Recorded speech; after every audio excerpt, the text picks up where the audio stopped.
今天做的是苹果红酒烩猪排，所用的猪排也就是猪里脊，低脂高蛋白，符合健康饮食理念。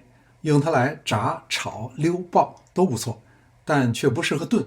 虽然里脊肉纤维细，肉质嫩，但缺少油脂，炖时间长了容易发柴。所以做的方法和一般炖肉不一样。比如松肉这一步，一般炖肉前你不会做。有人会问我，如果没有这个肉锤怎么办？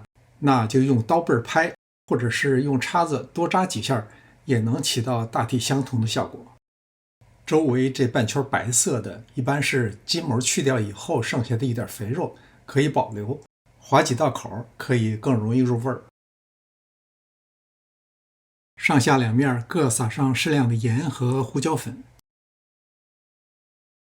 用手揉匀以后放置半小时。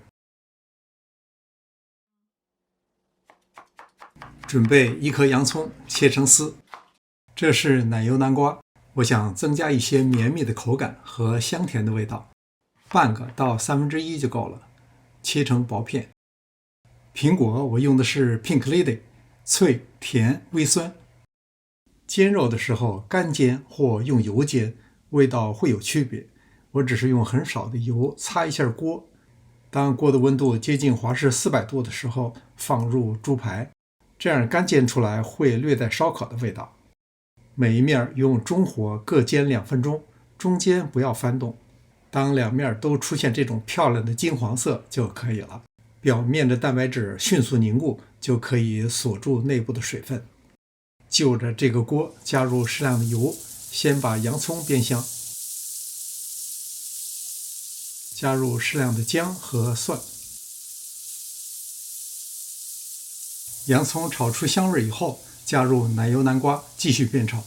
奶油南瓜质地比较硬，不容易炒熟，而这道菜奶油南瓜必须软糯才好吃，所以要花几分钟来炒，但是不要急于求成，加盖大火焖，那样洋葱就像水煮的一样，味道非常不好。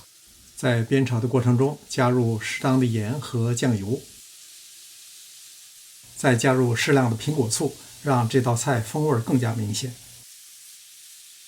奶油南瓜炒至断生以后，再下入苹果，继续煸炒。